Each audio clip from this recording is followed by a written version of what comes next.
ugu horeyn waxaan u hambalyeynaya run ahaantii gudoomiyaha bangiga dhexe iyo gudoomiye ku-xigeenka iyo bangiyada gaarka loo leeyahay ee Soomaaliyeed guusha weyn ee aynu maanta gaadhnay iyo daahfurka adeegan ama kaabayaasha muhiimka u ah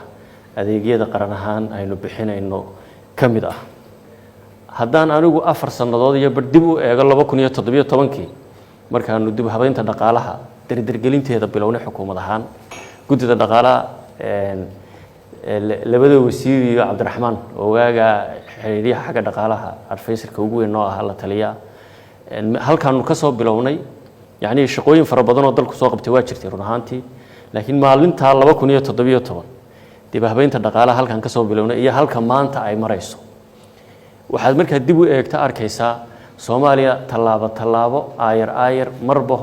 horu socod wanaagsan in uu jiro haddaynu gacmaha isqabsano maalinba ku kordhina adeegyadeena iyo aaminkeena waxaan noqonaynaa dal lagu hirto sida dunidu u nooshahay u nool sida dunidu u jirto u jira markaynu gudaheena wanaajino oo bangiyadeena isku xidhno wasaaradda maaliyadda iyo bangiyada isku xidhno lacagaha maraya bangiyadu ay wasaaradda bangigana ogaan karo idinkuna ogaan kartaan waxyaabaha kale ee lacag dhiqida iyo laga sheekeeyay la yiraahdo dal sidee lagu aamini karaa way sahlaysayo habkayaga lacag bixintu waa ka isku xidhan haddii keenna guduhu hagaagsanaado oo midaysnaado oo lagu kalsoonaado in kalsoonida dhisno maanta runtii nidaamka maaliyadda iyo xisaabaadka ee dalku uu yahay mid lagu kalsooniyo la aamini karo tacab iyo dadaal fara badan dhamaanteen ba aan wada gelinay mar dhow way noo fududaanaysaa in bangiyada kale dunidana aynu ku xidhno idinka ayaga aqoon badan waxa laga yaabaa bangiga u diraysa lacagta dadaalka xawaaladaheena ka haystay shirkadaheena iyo banuugta lacagaha wareejinaya intuu leeyahay kharashka idin kaga baxa diyaarad lagu soo qaado oo cid la soo raaciyo kaashtii la keeno oo laakiin haddii isku xidhkaas gudaha inooga hergalay mar dhowna dadaalka aynu sameeyno doono inooga hergalo dunidii kale way fududaanaysaa in kharashkaasi ku baxo imanka waxa laga yaabaa cidda soo qaadaysa kharash baa ku baxaya tigidh habeen dhex iyo hotel saaxad rafaadka safarku leeyaynu garan karnaa diyaaradii baa ayaa la cancel gareyn karaa ama la baajin karaa warwarka qofka ku jira shandadaha lacagta ku sida inta uu leeyahay waa wada ogtihiin waana wax aynu la halgamayna sidii aynu sixi lahayn waxa kale oo awal horeba aynu aqoon u lahayn kuna dhaqmi jirnay in LCG ama letter of credit waxyaaba bangiyadu ka shaqeeyaan ka dhaxeeya banuugta badankooduba ay oo ganacsigeena maanta isaga gooshaya dunida ay fududeyn doonto waa meelaha aynu ku hiranayno ilaa dal dib u soo kabanayo oo dib u soo dhasho soo hana qaadayaynu nahay maantana alxamdulillah meel wanaagsan maraya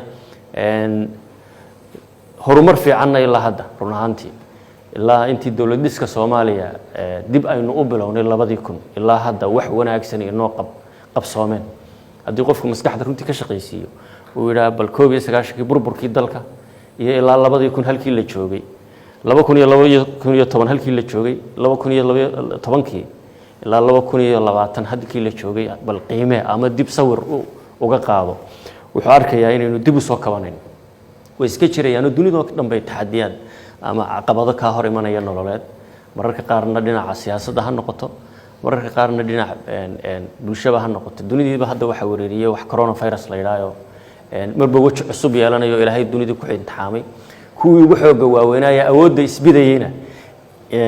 tusay inaanay awood lahayn ay dad bila aadmiyo daciif yihiin marka halgankaas aynu ku wada jirnaa waan idinku hambalyeynaya dhamaantiin guud ahaan dawlad iyo shicib iyo shirkadaha gaarka loo leeyahay bangiga dhexe iyo wasaaradda maaliyadda dhamaantiin waxaan leeyahay hambalyo adeegana si rasmi ah ayuu inoogu furan yahay soo duceeya culimada u badantiina xilli doorashada waan galeynaa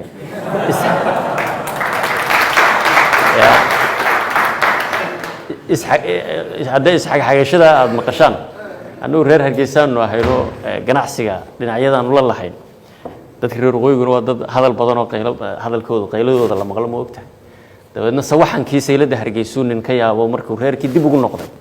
ee uu sahaminayay buu yiri war hadda nimanka reer waqooyi hadaad aragto waxaad maqlay iyagoo qaylinaya war hadda dhibaato ma jirtee waa iga gadiya ka gadi ma hayo marka siyaasadda qayladeeda aad arkaysaan وأيجد يكا قد ما هي واحد بهم جيران كي إن أنتم الشيبة أبتالو يهي حلبان ويلي كي قبضي إنه النقطة ومواد الصوماليات مدحونه النصب بحانا ومواد الصوماليات ويتهين عن لوض الشقين وما سنتهين والسلام عليكم ورحمة الله